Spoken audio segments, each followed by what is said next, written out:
The dust swirled across the street like a malevolent spirit as Ruby Zimmerman struggled against the iron grip of the two men dragging her toward the shabby building at the edge of Kearney, Nebraska.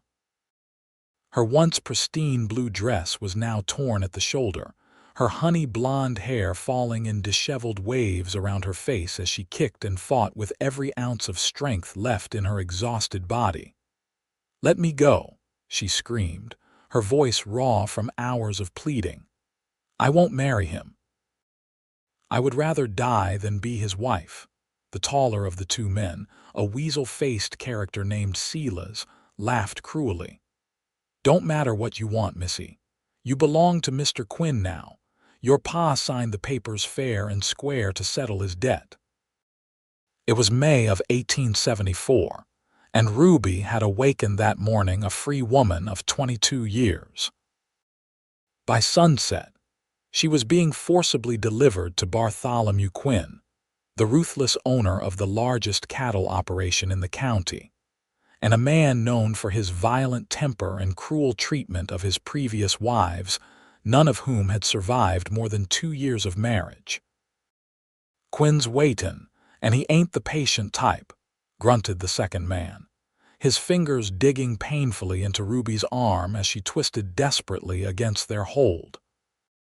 The setting sun cast long shadows across Main Street as most of Kearney's decent folk were already at home for supper, their curtains drawn against the ugliness unfolding. Ruby's father had fled town after signing her away, too much of a coward to face her or admit what desperation and gambling had driven him to do. "Someone help me," Ruby cried out, her voice breaking as they neared Quinn's property at the edge of town, a sprawling house that looked more like a prison than a home. "Please!" From the shadows near the livery stable emerged a tall figure, his face obscured by the brim of a worn leather hat. His spurs jingled softly as he stepped into the street, positioning himself directly in the path of Ruby and her captors. "Even in, gentlemen," he said, his voice quiet but carrying an undercurrent of steel. "Seems to me the lady doesn't want to go with you." Silas snorted. "This ain't your concern, stranger. Move along if you know what's good for you." The man lifted his head slightly, revealing piercing blue eyes in a sun-weathered face. His right hand rested casually near the holster at his hip. "I reckon it became my concern when I saw two men dragging a woman down the street against her will. She's being delivered to her rightful husband," the second man growled. "Legal contract and everything." Ruby's eyes met the stranger's, silently pleading. "They're taking me to Bartholomew Quinn." "My father," her voice caught, "he lost at cards and signed me over like I was property." The stranger's jaw tightened at the mention of Quinn's name. "Let her go," he said firmly. "Now, or what?" Silas challenged, though his voice held less confidence than before. In one fluid motion, the stranger drew his revolver and leveled it at Silas's chest. "She's being dragged to a fate worse than death," the cowboy said. "Not while I'm still breathing." A tense silence fell over the dusty street. Ruby could hear her own heart pounding in her ears as the men holding her exchanged uneasy glances. "You're making a big mistake," the second man warned. "Quinn's got powerful friends, and I've got a loaded gun and a clear conscience," the stranger replied evenly. "Now, I won't ask again." With reluctance, the men released their grip on Ruby's arms. She stumbled forward, rubbing at the bruises already forming on her skin. "Quinn ain't gonna forget this," Silas spat as he backed away. "He gets what he wants, always does." The stranger kept his revolver trained on them until they retreated down the street, disappearing into the growing darkness. Only then did he holster his weapon and turn his attention to Ruby. "Are you hurt, madam?" he asked, his voice gentler now. Ruby shook her head, though her entire body trembled with the aftermath of fear and relief. "No, not badly, thank you. I don't know what would have happened if you hadn't come along." "I know exactly what would have happened," he said grimly. "I've heard stories about Quinn." He glanced in the direction the men had gone. "They'll be back, likely with more men. We need to get you somewhere safe." "I have nowhere to go," Ruby admitted, the reality of her situation crashing down around her. "My father cleared out our home before he left town. Quinn owns half the buildings in Kearney, and the other half won't stand against him." The stranger considered this information, then nodded decisively. "My name's Finn Nordstrom. I've got a horse at the livery. We can be miles from here before Quinn's men organize a search party." Ruby hesitated only briefly. The thought of riding off with a stranger would normally be unthinkable, but compared to a forced marriage to Bartholomew Quinn, it seemed the lesser risk by far.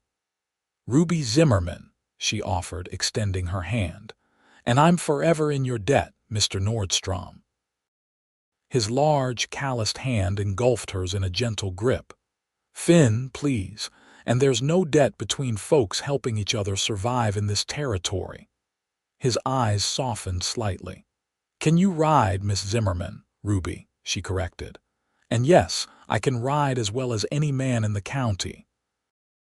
A ghost of pride flickered across her face. "My father may have been a gambler and a coward, but he taught me that much at least." Finn nodded, a hint of approval in his expression. "Good. That'll make this easier." He scanned the street cautiously. "Follow me, but stay close to the buildings. No need to announce our departure." As they moved silently through the gathering dusk, Ruby felt a curious mixture of terror and exhilaration. Everything she had known was behind her now: the small house where she'd grown up, her job at the general store, the few friends she'd made in town. Ahead lay only uncertainty and danger. Yet somehow, walking beside this tall, taciturn cowboy, she felt the first stirrings of hope she'd experienced since learning of her father's betrayal. At the livery stable, Finn spoke briefly with the elderly stable master, pressing some coins into his palm. The old man nodded and disappeared into the shadows, returning moments later with a magnificent chestnut mare. "This is Blaze," Finn said, patting the horse's neck affectionately. "Fastest mount in 3 territories." He turned to Ruby. "There's a sorrel gelding in the back stall. Old Hank says he's steady and strong." "Will that suit?" Ruby nodded, grateful for the consideration. "Any horse that takes me away from here will suit perfectly." Within minutes, they had both horses saddled and ready. Finn helped Ruby mount, his hands strong and respectful at her waist.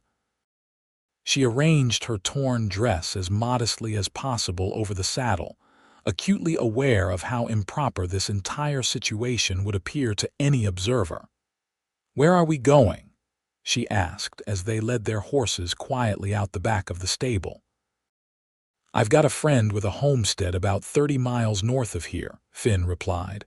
"We'll head there first, get you some proper traveling clothes and supplies."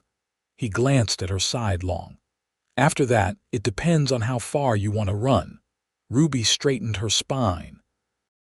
"As far as it takes to be free of Bartholomew Quinn." Finn's mouth curved in a slight smile, the first she'd seen from him. "That's the spirit. We'll ride hard until midnight, then rest the horses." He checked the position of the stars appearing in the darkening sky. "Stay close, and if I signal to stop, don't question it." They rode out of Kearney under cover of darkness, taking a little used trail that wound through a stand of cottonwoods along the Platte River. Ruby found the sorrel gelding to be exactly as promised, steady and willing. Despite her exhaustion and the emotional turmoil of the day, she kept pace with Finn, determined not to be a burden.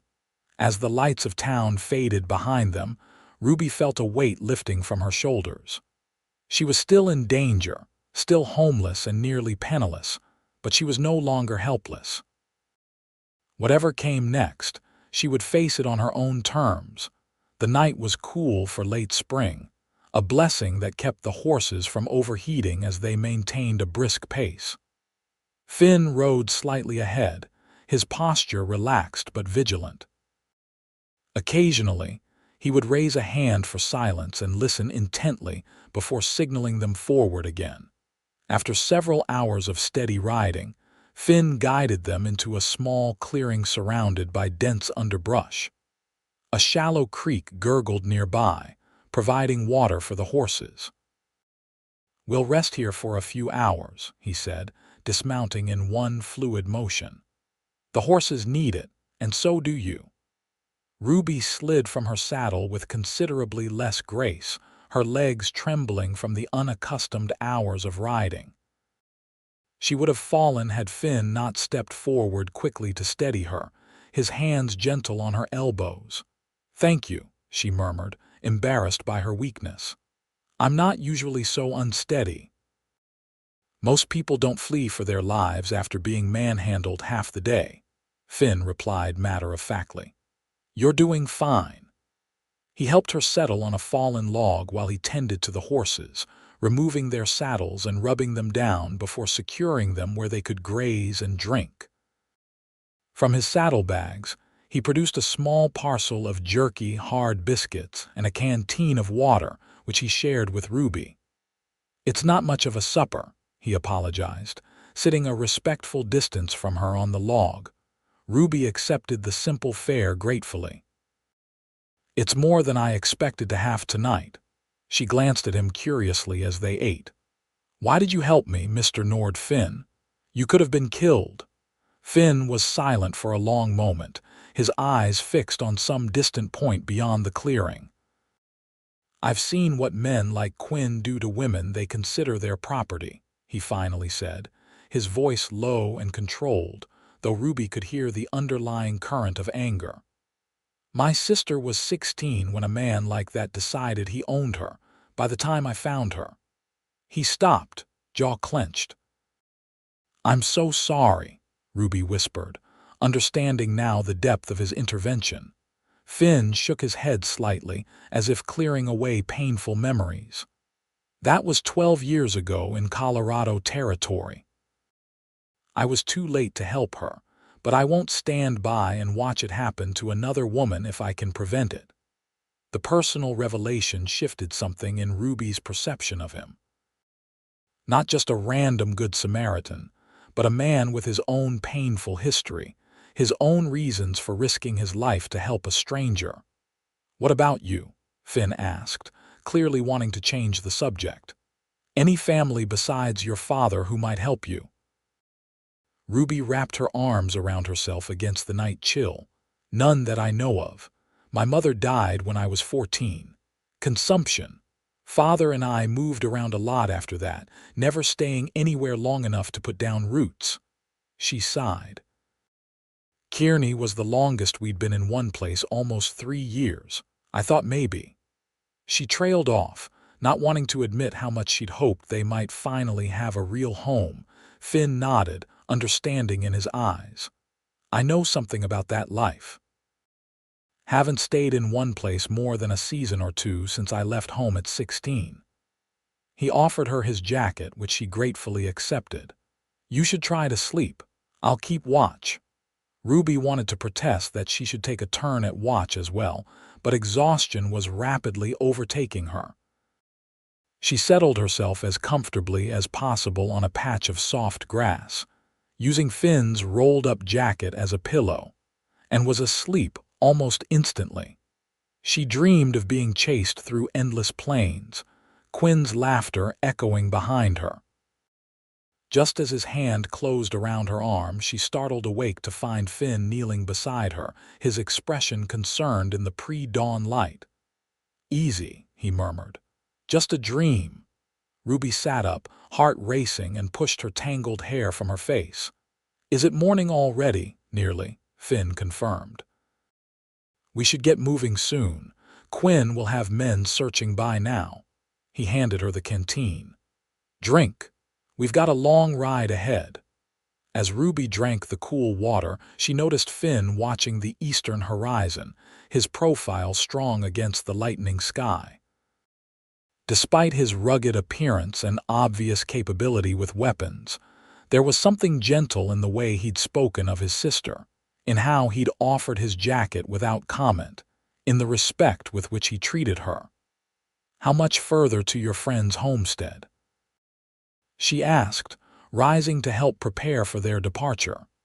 "If we keep a good pace, we should reach Walter and Martha's place by early afternoon," Finn replied, saddling Blaze with practiced efficiency.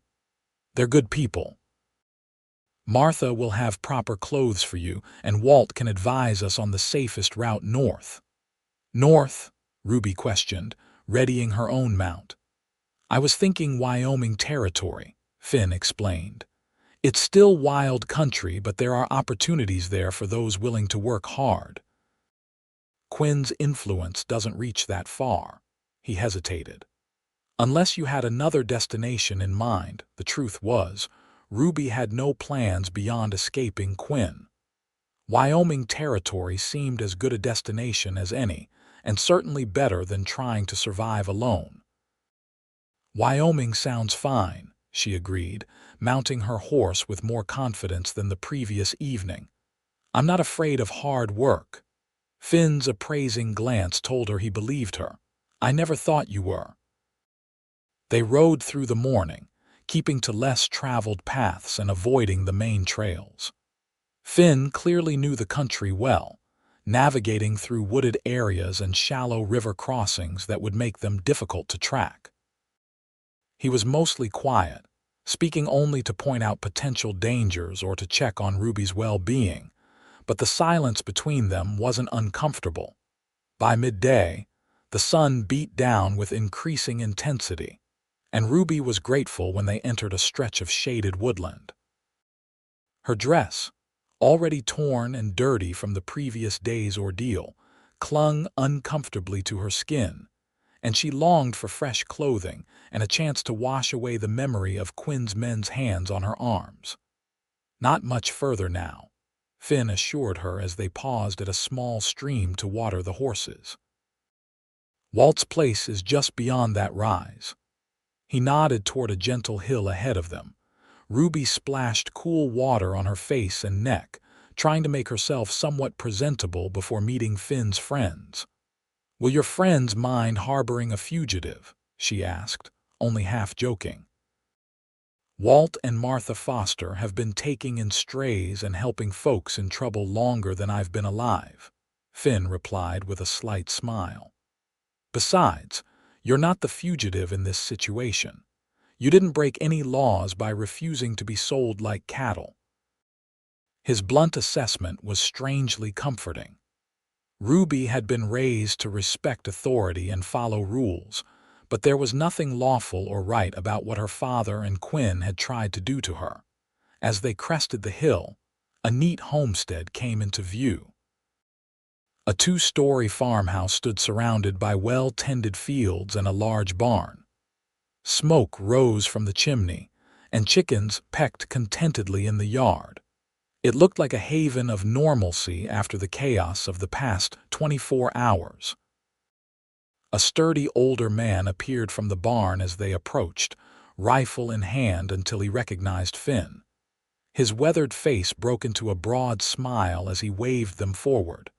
"Finn Nordstrom, you son of a gun," he called out. "Martha said she had a feeling we'd be seeing you soon." Finn dismounted and clasped the man's hand warmly. "Walt, good to see you. Hope you don't mind unexpected company." Walter Foster turned curious eyes to Ruby. "Never known you to travel with a lady before, Finn. Must be quite a story behind this." "It is," Finn confirmed grimly, "and one best told inside if you don't mind." Walt nodded, understanding immediately. "Of course. Come on in. Martha's just pulling bread from the oven." He helped Ruby dismount with surprising gentleness for a man of his size, and led them toward the house, while Finn took care of the horses. The farmhouse was as welcoming inside as it had appeared from the outside, with polished wood floors, comfortable furniture, and the enticing smell of fresh bread and stew. Martha Foster, a plump woman with kind eyes and silver-streaked dark hair, embraced Finn like a son when he entered, then turned her attention to Ruby. Her experienced gaze took in the torn dress, the bruises on Ruby's arms, and her exhausted posture. "You poor dear," she said softly. "Let's get you cleaned up and into some proper clothes before you do anything else. Whatever trouble you're in, it'll wait for a bath and a meal."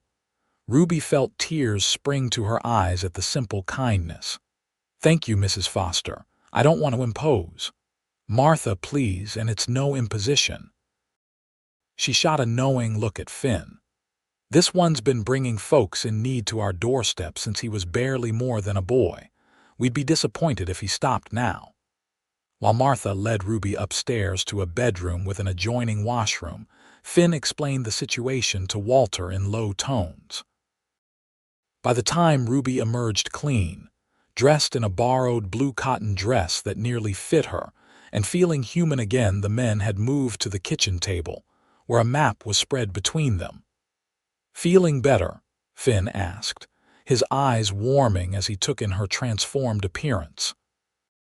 "Much," Ruby confirmed, surprised by the flutter in her stomach at his appreciative glance.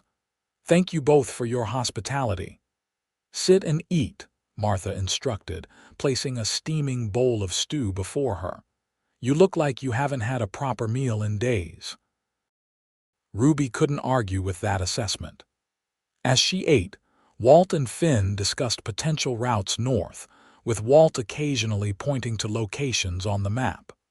"Quinn's got men scattered throughout this area," Walt explained, his finger tracing a region around Kearney. "He does business with ranchers all through the eastern part of the state. Word is, he's offering a substantial reward for information on Miss Zimmerman's whereabouts." Ruby's spoon froze halfway to her mouth. "A reward?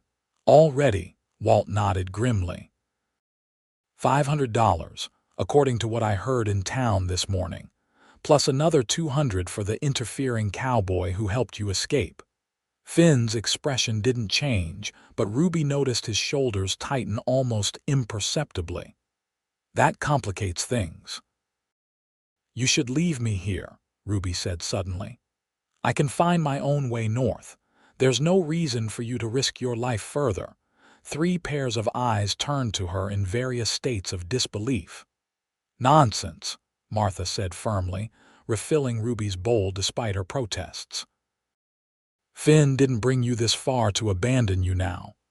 "I'm not suggesting abandonment," Ruby clarified, "just practicality. Quinn has no quarrel with Finn except that he helped me. If we separate, at least one of us might get away safely." Finn shook his head.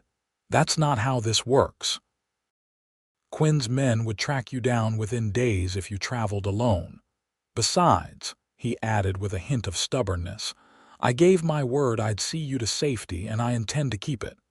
Walter slapped the table decisively. "It's settled then. You'll both stay here tonight to rest properly, and tomorrow you'll take the northern route I've marked." He pointed to a winding path on the map that largely avoided settlements. "It's longer, but less chance of running into Quinn's hired guns." Martha nodded her agreement. "I'll pack provisions for you both. Now, Ruby, finish your stew, and then I'll show you where you can rest until supper." Ruby wanted to protest further. The danger to Finn seemed so unnecessary, but she recognized the stubborn set of his jaw and knew arguing would be futile. Instead, she focused on her meal, trying to ignore the warmth that spread through her at the thought that this man, still nearly a stranger, was willing to risk so much for her safety. The day passed peacefully at the Foster homestead. Ruby slept for several hours in a comfortable bed with real sheets, a luxury that brought tears to her eyes after her night on the ground, and the uncertainty that preceded it. When she woke, Martha had laid out several practical outfits suitable for travel, along with a pair of sturdy boots that fit surprisingly well. "My niece left these last time she visited," Martha explained when Ruby expressed concern about taking so much. "She's about your size and won't miss them. Besides, You can't travel in that torn dress or my Sunday best." By evening, Ruby felt more herself than she had in days.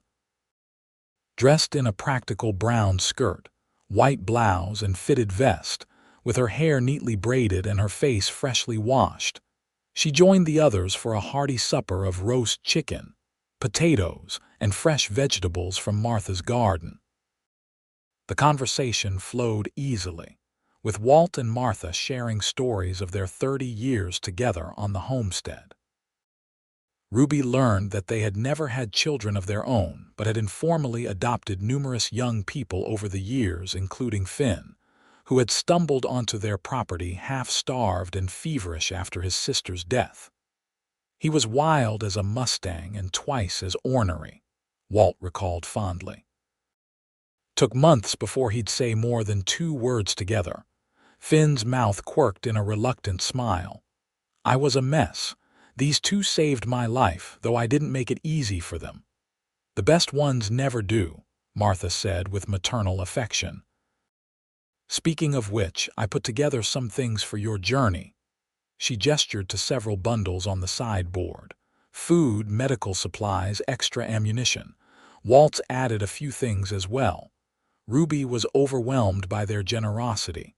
"How can I ever repay you?" "Live well," Martha said simply. "Find your happiness and hold on to it. That's all the payment we need." After supper, while Martha packed the last of the provisions and Walt checked the conditions of the horses, Ruby found herself alone with Finn on the front porch. The evening was mild, with fireflies beginning to blink in the gathering darkness and the distant sound of cicadas creating a peaceful backdrop. "Your friends are wonderful people," Ruby said, leaning against the porch railing. "I see why you trust them." Finn nodded, his profile outlined against the sunset as he gazed toward the horizon. "They're the closest thing to family I've had since my sister died." He turned to look at her. "What about you? Anyone you'll miss from Kearney?" Ruby considered the question. "Mrs. Henderson at the general store was always kind to me, and there was a young woman, Sarah, who sometimes joined me for lunch." She shook her head slightly. "But no one I'd call family, no one who would stand against Quinn to help me." "That's the hardest part of places like Kearney," Finn observed. "Decent folks afraid to do what's right because men like Quinn hold too much power." "Is Wyoming truly different?" Ruby asked, genuinely curious.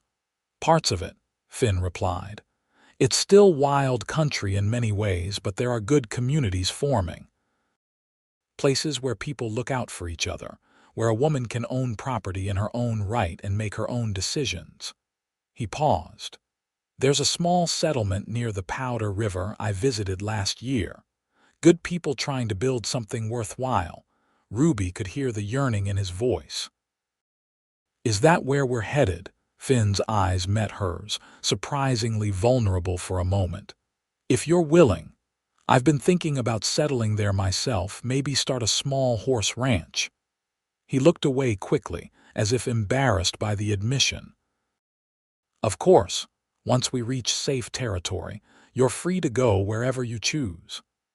The idea of parting ways with Finn once they reached Wyoming caused an unexpected pang in Ruby's chest. In just over a day, he had become her protector, her guide, and, she realized with some surprise, someone she was beginning to care about.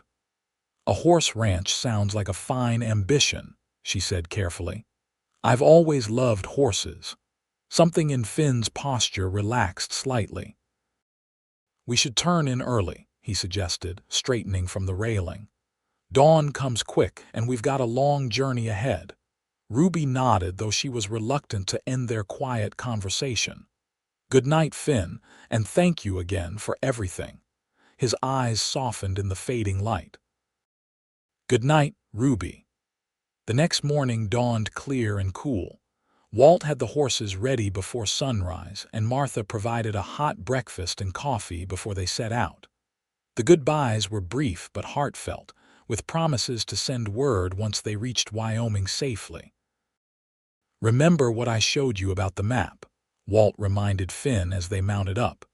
Stay west of the settlements until you reach the Niobrara River, then follow it northwest. Martha pressed a small package into Ruby's hands. A few extra things for a young woman traveling rough, she explained with a wink.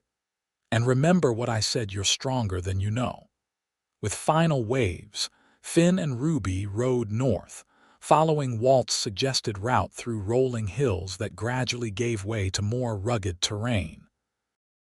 They maintained a steady pace, stopping only briefly to rest the horses and eat quick meals from the provisions Martha had packed. Finn was more talkative than he had been during their first day of travel, pointing out landmarks and sharing stories of his own journeys through the territory. Ruby found herself captivated not just by his knowledge, but by the quiet confidence with which he moved through the world. "How did you learn so much about this country?" she asked as they paused at midday near a small stream. Finn shrugged, unsaddling the horses to give them a proper rest. "Necessity, mostly. After my sister died, I drifted for years, working cattle drives, breaking horses, whatever jobs would keep me moving." He stroked Blaze's neck affectionately. "Found this one as a half-wild colt in a canyon in Colorado. We've covered a lot of ground together since then."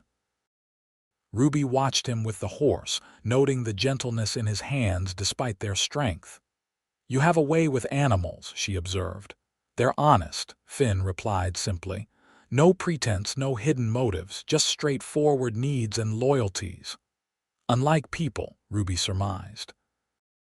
Finn's mouth quirked in that almost smile she was coming to recognize. "Some people are worth the risk." Their eyes met for a long moment before Ruby looked away, her cheeks warming inexplicably. She busied herself with unpacking their lunch bread, cheese, and dried apple slices while Finn checked their surroundings with habitual vigilance. As they ate, Ruby gathered her courage to ask something that had been on her mind. "What happened after your sister? You mentioned you were ill when you found the Fosters." Finn was quiet so long that Ruby thought he might not answer. When he did, his voice was low, controlled. "I tracked the man who took her, followed him for weeks until I caught up with him in a mining camp in the mountains." He stared at his hands. "I killed him. My first and only deliberate taking of a man's life. Got shot in the process, developed a fever that nearly finished me off while I tried to make my way back to civilization. That's when I stumbled onto the Fosters' land." Ruby couldn't imagine the 16-year-old boy who had endured such pain and carried out such vengeance. Yet she could see how that boy had become the man before her, capable of both lethal action and profound compassion. "I'm sorry you had to go through that alone," she said softly. Finn looked up, something vulnerable and questioning in his gaze. "What about you? What would you be doing now if your father hadn't?" He trailed off, clearly not wanting to cause pain by mentioning her father's betrayal. Ruby considered the question. "Truthfully, probably exactly the same thing, working at the general store, helping Mrs. Henderson with the books, reading whatever novels came through on the stagecoach." She traced patterns in the dirt with a small twig. "I used to dream of seeing more of the world, maybe even going to school back east like some of the wealthy girls in town. But those were just dreams." "Dreams matter," Finn said with unexpected intensity. "They're what keep us going through the hard times." Ruby smiled at him, warmed by his defense of something most men would dismiss as frivolous. "What about your dreams besides the horse ranch?" A look she couldn't quite interpret crossed Finn's face. "Land of my own. A place that's truly mine, where I make the rules and answer to no one but myself." He paused, then added more quietly, "and maybe someone to share it with someday." Before Ruby could respond, Finn stood abruptly, his attention caught by something in the distance. "Riders coming. 3, maybe 4. His voice had shifted instantly from contemplative to alert. "Could be nothing, could be trouble." Better not take chances. With practiced efficiency, he repacked their supplies while Ruby helped resaddle the horses.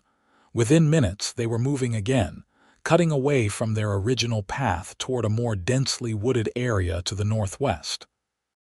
"Will this take us far off course?" Ruby asked as they navigated through trees that grew increasingly thick. "Some," Finn admitted, "but better safe than caught. We can circle back once we're sure we're not being followed."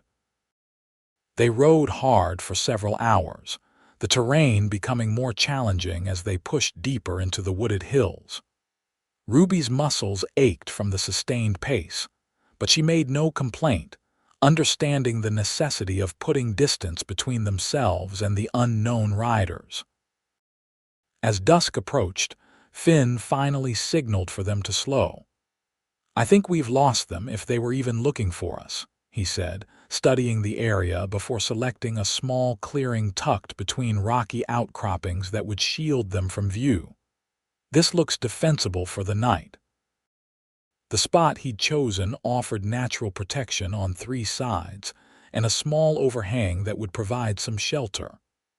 A tiny spring bubbled from the rocks, providing fresh water. Ruby gratefully dismounted, her legs trembling slightly as they adjusted to solid ground.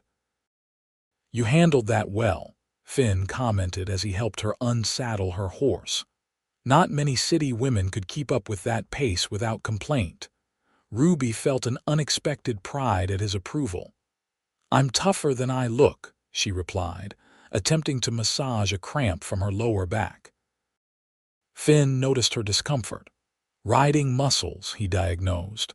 "They'll strengthen with time." He hesitated, then added, "I could. That is, if you'd permit me, I could help with that knot in your back." Ruby was startled by the offer and by her immediate desire to accept it. Proper ladies didn't allow men to touch them in such a manner, especially men who weren't family or husbands. Yet after the past 2 days of danger and flight, such social niceties seemed absurdly irrelevant. "That would be most appreciated," she said, turning to present her back to him. Finn's strong hands found the knotted muscles at the base of her spine with surprising gentleness. His touch was careful, respectful, but effectively targeted the source of her discomfort. Ruby closed her eyes, focusing on the gradual easing of pain rather than on the intimacy of the moment. "Better?" Finn asked after a few minutes, his voice gruff. "Much," Ruby confirmed, reluctantly stepping away from his hands. "Thank you." They worked together to set up their small camp, with Ruby gathering kindling while Finn arranged stones for a small, well-concealed fire. The domesticity of the tasks felt strangely comfortable, as if they had been traveling companions for years rather than days. Over a simple supper of jerky and biscuits, Finn consulted the map Walt had given them. "We've come about 50 miles since leaving the Foster's place," he estimated. "If we maintain a good pace and avoid further detours, we should reach the Niobrara in 2 more days." Ruby studied the map with interest. "And from there to Wyoming. Another week, maybe more depending on weather and terrain." Finn folded the map carefully. "The settlement I mentioned, Clearwater, is here." He pointed to a location near the Powder River. "Small but growing. Good water, decent grazing land, a few families trying to make a go of it." "It sounds peaceful," Ruby observed, trying to imagine such a place becoming home. Finn nodded. "It was, when I passed through. Far enough from established towns to avoid most trouble, but not so isolated that supplies are impossible to get." As darkness fell completely, the temperature dropped noticeably. Ruby wrapped her arms around herself, grateful for the warm clothing Martha had provided but still feeling the chill. "Here," Finn said, shrugging out of his jacket and draping it around her shoulders before she could protest. "Can't have you catching cold. What about you?" Ruby asked, even as she pulled the garment tighter around herself, inhaling the scent of leather and wood smoke that seemed to be uniquely Finn. "Spent plenty of nights colder than this," he assured her. "I'll take first watch. You get some sleep." Ruby hesitated, but exhaustion from their long day of riding was quickly overcoming her. She arranged her bedroll close to the fire and settled in, Finn's jacket still wrapped around her shoulders. "Wake me for second watch," she insisted. "You need rest too." Finn didn't argue, though Ruby suspected he might let her sleep through the night regardless. As she drifted toward sleep, she found herself studying his profile against the firelight, the strong line of his jaw, the watchful alertness in his posture, the capable hands that had been so gentle on her aching muscles. In just 3 days, this man had become more important to her than anyone had been in years. The realization should have frightened her. Instead, it carried her into sleep with a sense of peace she hadn't expected to find while fleeing for her life. Ruby woke to the gentle touch of Finn's hand on her shoulder and the soft murmur of her name. Gray dawn light filtered through the trees, revealing a world shrouded in early morning mist. "Time to move," Finn said softly. "I heard horses about half a mile back." Instantly alert, Ruby sat up. "Quinn's men? Can't be sure, but we shouldn't wait to find out." He was already packing their minimal camp, movements efficient despite the dim light. "Eat quickly. We'll have to ride hard again." Ruby forced down some jerky and water, then helped saddle the horses with hands that were steadier than she would have expected given the circumstances. 3 days ago, the mere thought of being pursued would have terrified her into immobility. Now, she found herself thinking strategically, mentally reviewing the map they'd studied the night before. "If we head northeast instead of following the original route, we could reach the river crossing sooner," she suggested as they mounted. Finn shot her an appraising look, clearly impressed by her reasoning. "Good thinking. It's rougher terrain but less likely to be watched." They rode out as the first true light of day began to illuminate the landscape, keeping to the densest parts of the forest where possible. The going was slow at first, requiring careful navigation around fallen trees and rocky outcroppings. But by mid-morning, they had reached higher ground that afforded a view of the surrounding area. Finn reined in Blaze, scanning the terrain behind them with narrowed eyes. "There," he said quietly, pointing to a distant movement among the trees they had left behind. "4 riders moving fast. They've picked up our trail." Ruby felt her heartbeat quicken but kept her voice steady. "How much of a lead do we have?" "Not enough," Finn replied grimly. "They're better mounted than I expected." He studied the landscape ahead, clearly weighing options. "We need to split up." "What? No," Ruby protested immediately. "Listen to me," Finn insisted, his eyes meeting hers with intense focus. "There's a ravine about 2 miles ahead that leads to a waterfall. If you follow it downstream, you'll reach the river crossing we discussed. I'll lead them on a chase in the opposite direction, then circle back to meet you there by nightfall." "It's too dangerous," Ruby argued. "What if they catch you? What if Ruby?" The way he said her name soft but firm stopped her protests. "I'm faster and I know this country. Trust me to handle this." His expression softened slightly. "I promise to keep you safe, and I mean to keep that promise."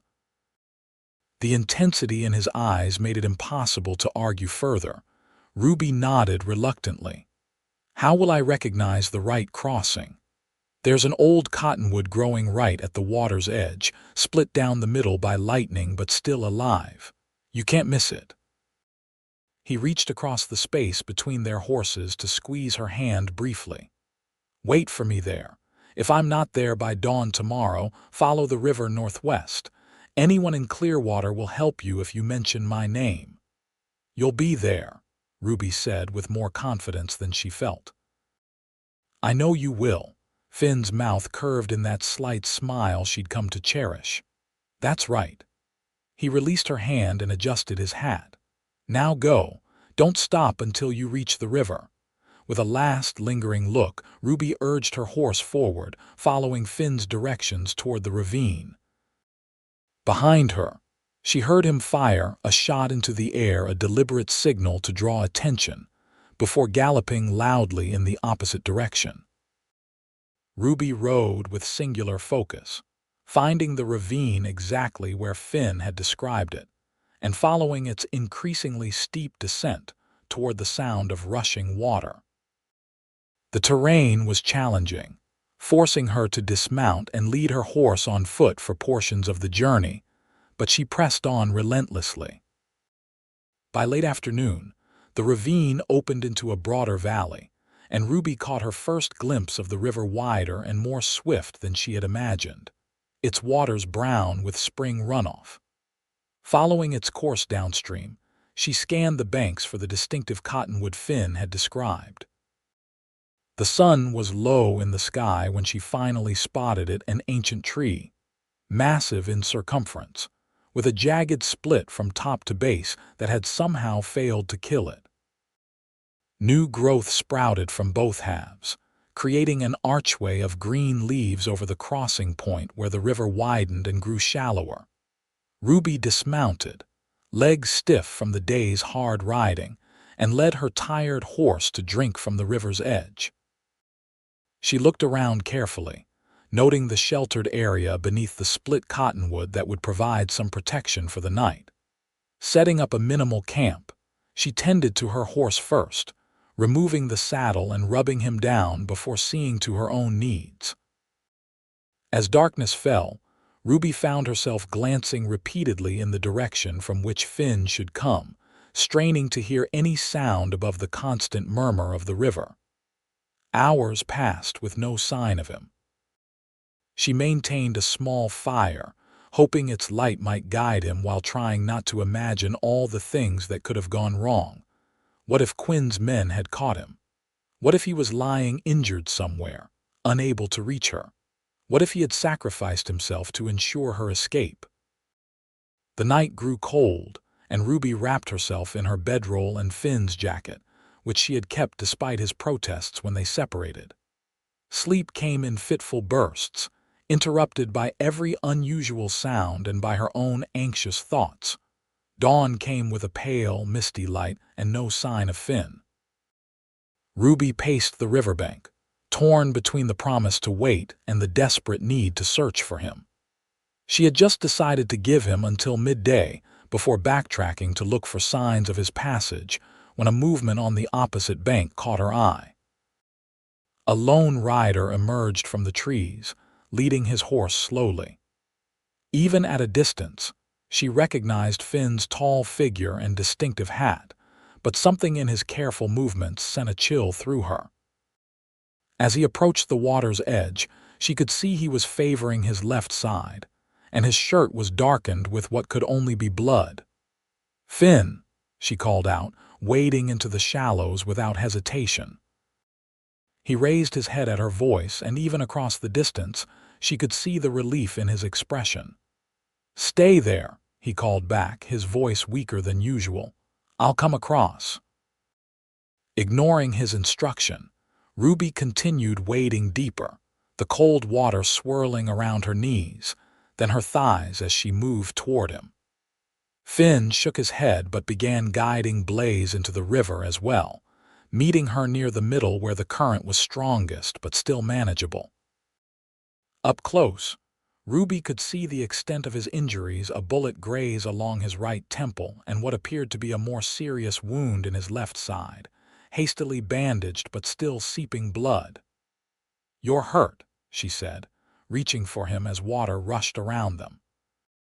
"It looks worse than it is," Finn replied, though the strain in his voice belied his words. "Caught up with two of them." The others turned back. Together they made their way to the bank Ruby had departed from, where she helped him dismount and settle beneath the cottonwood. His skin was alarmingly pale beneath his tan, and he winced as she helped him remove his shirt to examine the wound properly. "Clean through," he observed with detached practicality as Ruby inspected the entry and exit wounds in his side. "That's good. No bullet to dig out. Small mercies, Ruby muttered, already reaching for the medical supplies Martha had packed. This needs proper cleaning and bandaging. She worked methodically, grateful for the knowledge gained from helping Kearney's doctor during a typhoid outbreak the previous year. The wound was serious but had missed vital organs, and Finn's naturally robust constitution worked in his favor. Still, he had lost blood and needed rest, a luxury they could ill afford with Quinn's remaining men potentially still searching for them. As she finished securing fresh bandages around his torso, Finn caught her hand in his. "Thank you," he said simply, his blue eyes intent on hers. Ruby was suddenly, acutely aware of their proximity, her hands on his bare skin, his fingers wrapped around hers, their faces close enough that she could feel his breath on her cheek. Something shifted between them in that moment. The tension that had been building since their first meeting crystallizing into awareness that could no longer be ignored. Finn seemed to feel it too.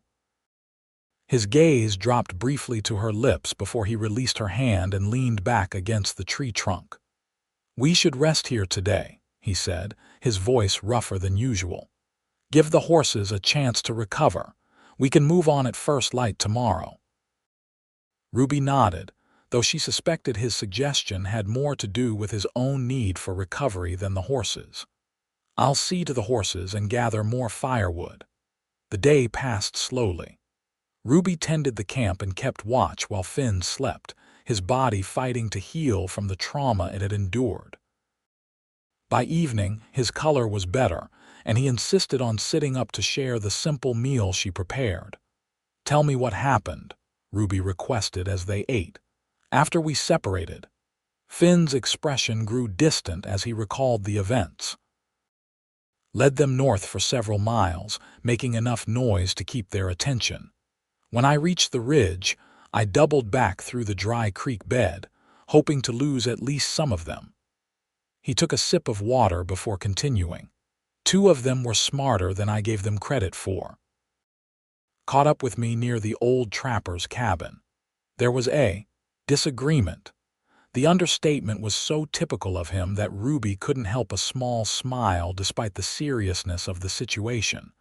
"A disagreement involving bullets. They insisted on taking me back to Quinn. I declined their invitation." The corner of his mouth lifted slightly. "They're not going to trouble anyone anymore." Ruby absorbed this information silently. Two men were dead because they had tried to capture Finn because Finn had helped her escape Quinn. The weight of that responsibility settled heavily on her shoulders. "This isn't your fault," Finn said, reading her expression with uncanny accuracy. "They made their choice when they decided to work for a man like Quinn, just like I made mine when I stepped between you and those men in Kearney." "Why did you?" Ruby asked softly, the question that had been in her mind since that first night finally finding voice. "Not just because of your sister. There's more to it than that." Finn was quiet for a long moment, his gaze fixed on the fire. "I saw you in town a few times before that day," he finally admitted. "At the general store, or walking to the church on Sundays. You always had a kind word for everyone, even old Jacob who sleeps behind the saloon and smells like he hasn't bathed in years." He looked up, meeting her surprised gaze. "You gave him a blanket once when the weather turned cold. I watched you do it." Ruby remembered the incident, a small kindness she'd hardly thought about since. "I didn't know anyone was watching." "I noticed things," Finn said simply. "I noticed you were different from most people in that town. When I saw those men dragging you down the street." His jaw tightened at the memory. "I couldn't stand by and let someone like you be destroyed by someone like Quinn." The revelation that he had been aware of her, had seen something in her worth protecting even before they met, touched Ruby deeply. It also explained the immediate connection she had felt with him, as if they weren't quite strangers even in that first moment. "Thank you for noticing," she said softly, "and for everything since." Finn's eyes held hers for a long moment, something unspoken passing between them before he looked away. "You should get some sleep," he suggested. "I'll take first watch tonight." "You're injured," Ruby protested. "You need rest more than I do." "I've slept most of the day," he countered reasonably. "Besides, I doubt I could sleep much right now anyway." He adjusted his position against the tree, wincing slightly at the movement. "I'll wake you if I need to." Recognizing the stubborn set of his jaw, Ruby didn't argue further. She arranged her bedroll nearby close enough to hear if he called for her, but with a respectable distance between them. As she drifted toward sleep, she found herself reflecting on how dramatically her life had changed in just 4 days. She had lost everything familiar, but gained something she hadn't realized. She was missing a sense of possibility, of freedom to determine her own future. And Finn. Finn was becoming something she couldn't yet define but knew was essential to that future.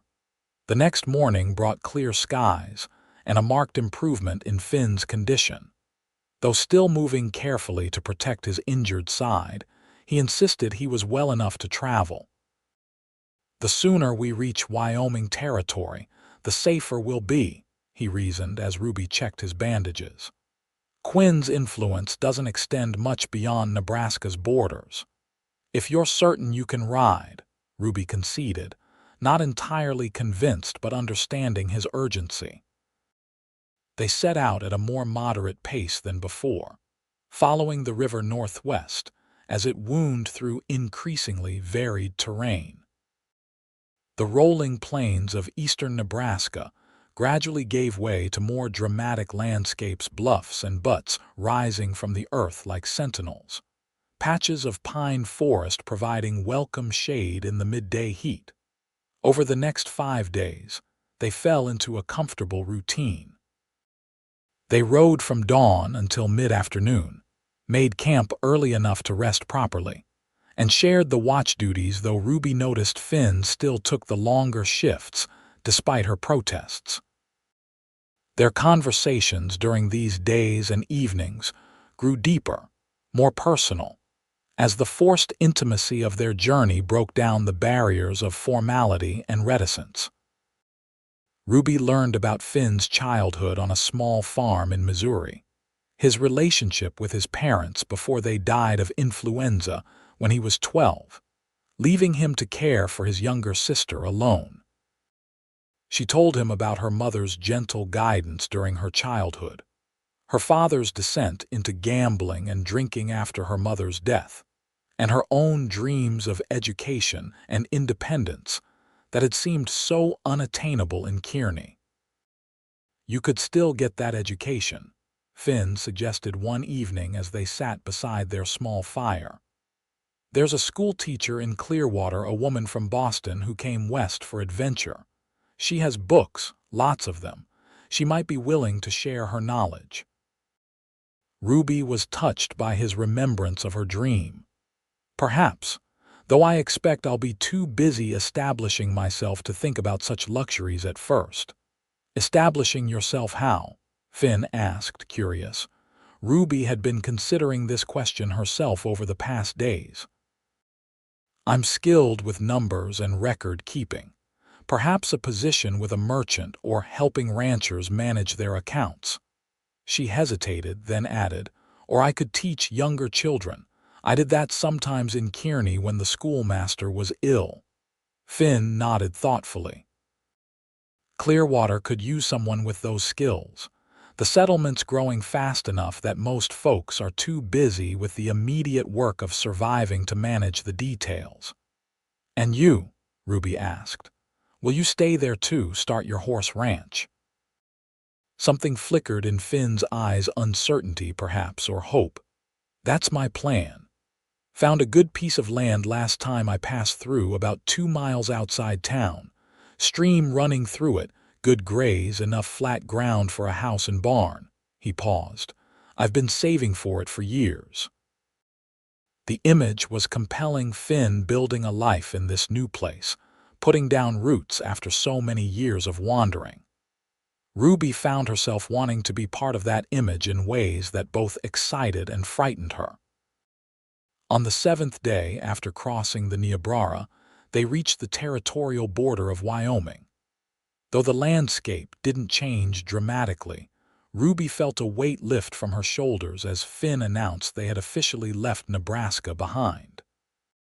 "We'll reach Clearwater in 2 more days if the weather holds," he told her, a new lightness in his voice that matched her own sense of relief. That night, they camped in a sheltered valley beside a clear stream, surrounded by pine trees that provided both protection from the wind and a sense of privacy from the vast open spaces they'd traversed. After their simple supper, Ruby found herself reluctant to retreat to her separate bedroll, wanting instead to prolong the conversation and companionship that had become so precious to her.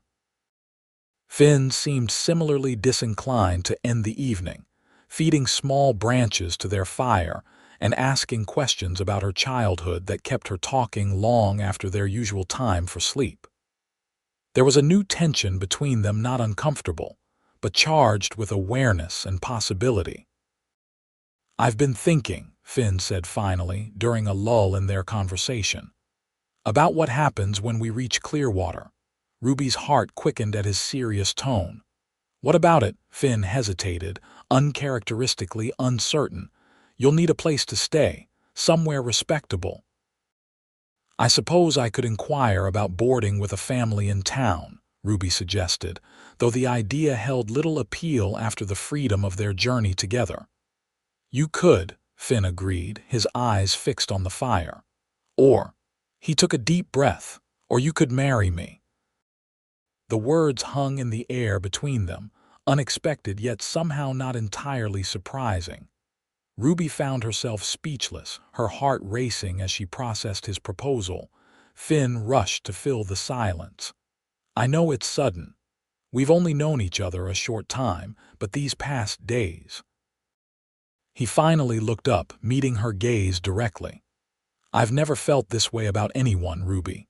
The thought of reaching Clearwater and going our separate ways," he shook his head. "I don't want that." Ruby found her voice at last. "Is this just about propriety, protecting my reputation?" "No," Finn answered immediately, emphatically. "Though I do want to protect you in every way I can." He moved closer, taking her hands in his. "This is about how I feel when I'm with you, how I can't imagine my future without you in it." The sincerity in his blue eyes was unmistakable. This wasn't a practical arrangement he was proposing, this was a declaration of love from a man who didn't offer his heart easily. "I feel it too," Ruby admitted softly. "This connection between us. But marriage, it's a serious commitment." "I don't take it lightly," Finn assured her. "I'm offering you everything I have, everything I am. The choice is yours, Ruby. If you want time to consider, or if you'd rather establish yourself independently in Clearwater first, I'll understand and respect your decision." His willingness to accept her answer, whatever it might be, confirmed what Ruby already knew in her heart. This man who had risked his life for her, who had shown her nothing but respect and kindness, who saw her as an equal rather than a possession, was someone she could trust with her future. "I don't need time," she said, surprising herself with the certainty in her voice. "Yes, Finn, I'll marry you." The joy that transformed his face was like sunrise breaking over the plains. He raised her hands to his lips, pressing a reverent kiss to her fingers.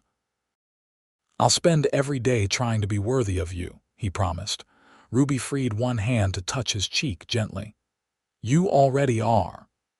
With exquisite care, Finn leaned forward and kissed her a first kiss that held both tenderness and promise. Ruby responded with a depth of feeling that would have shocked her former self, the proper young woman of Kearney who had never imagined she could find such happiness after being torn from everything familiar. When they finally parted, Finn kept her close, his forehead resting against hers. "When we reach Clearwater, we'll find the preacher straight away," he said, his voice husky. "Start our life together proper." Ruby nodded, too full of emotion for words. Whatever challenges lay ahead, they would face them together, no longer a woman fleeing a fate worse than death, and the cowboy who had saved her, but partners choosing a shared future. The remaining journey to Clearwater passed in a haze of anticipation and joy. They arrived on a sunny afternoon in early June, the small settlement appearing before them as they crested a hill overlooking the valley. A cluster of wooden buildings formed the town center, with homesteads scattered across the surrounding countryside. The Powder River meandered through the valley, its waters reflecting the clear blue sky. "It's beautiful," Ruby breathed, taking in the peaceful scene. After so many days of hard travel and constant vigilance, the sight of this thriving community felt like a miracle. Finn's arm slipped around her waist as they paused to appreciate the view. "Welcome home," he said softly. Their arrival caused a stir in the small town, where newcomers were still a novelty. Finn was greeted warmly by several residents who remembered him from his previous visit, and he proudly introduced Ruby as his betrothed. The local preacher, a robust man named Reverend Mitchell, was delighted to perform a wedding ceremony the very next day. "No sense in waiting when the Lord brings two hearts together," he declared when Finn explained their situation in carefully edited terms.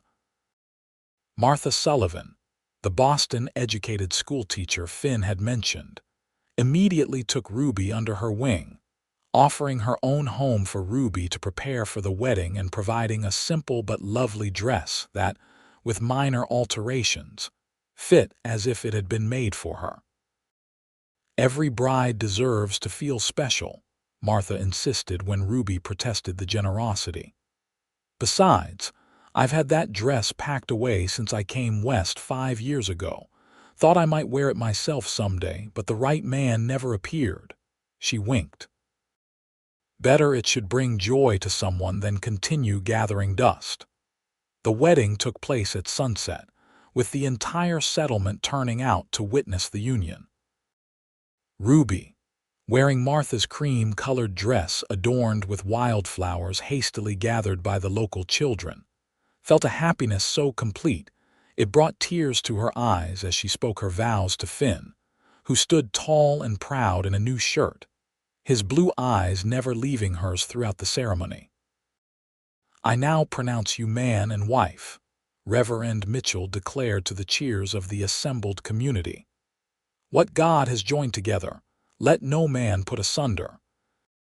As Finn sealed their union with a tender kiss, Ruby knew with absolute certainty that the terrible day she had been dragged toward Quinn's house, a day that had seemed like the end of everything, had actually been the beginning of a life more beautiful than she could have imagined. The celebration continued late into the evening, with music and dancing in the town's small meeting hall. Ruby was welcomed warmly into the community, with women offering friendship and advice for her new life, and men congratulating Finn with hearty backslaps and knowing smiles. Later, as they walked hand in hand toward the small cabin at the edge of town that would be their temporary home until their ranch was built, Ruby reflected on the extraordinary journey that had brought them to this moment. 10 days ago I thought my life was over," she mused, gazing up at the star-filled Wyoming sky. "Now I feel like it's just beginning." Finn squeezed her hand gently. "Life has a way of surprising us.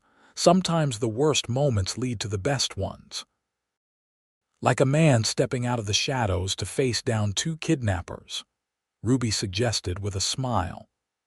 "Like a brave woman willing to leave everything behind and trust a stranger," Finn countered, pulling her close as they reached the cabin door. "I thank God every day that I was in Kearney at that exact moment." "So do I," Ruby whispered as he swept her into his arms to carry her across the threshold into their new life together. In the months and years that followed, the Nordstroms became integral members of the Clearwater community. Finn's horse ranch flourished, his skilled eye for horseflesh and gentle training methods earning him a reputation that spread throughout the territory. Ruby established a small school in their home before the community built a proper schoolhouse, sharing her love of learning with the settlement's children while also helping local businesses with their accounts. Word reached them occasionally of events in Kearney. Bartholomew Quinn had eventually overreached, attempting to intimidate the new territorial governor, only to find himself suddenly facing legal challenges to his land claims and business practices. His empire crumbled within a year, and the man himself died in a saloon fight unmourned and largely forgotten. On their 5th wedding anniversary, Finn took Ruby to the hill where they had first glimpsed Clearwater. Their 3-year-old son, William, rode proudly on his father's shoulders, while Ruby carried their infant daughter, Catherine, wrapped snugly against the spring breeze. Below them, their ranch spread across the valley, a comfortable 2-story house, a large barn, corrals filled with horses, and fields where cattle grazed peacefully. In the distance, the growing settlement of Clearwater represented community, friendship, and the civilization Ruby had once feared she would never experience again. "Are you happy?" Finn asked, his arm secure around her waist as it had been the first time they stood on this spot. Ruby looked up at him, this man who had saved her life in more ways than one, who had given her love, family, and purpose. The years had added a few lines around his eyes and silver threads in his dark hair, but to her, he was more handsome than ever. "More than I ever dreamed possible," she answered truthfully. "Are you?" Finn's smile, no longer the rare, slight curve of lips she had first known, but a full expression of joy that came easily now, was answer enough. But he spoke the words anyway, bending to kiss her as their children giggled. "I found everything I ever wanted the day I found you."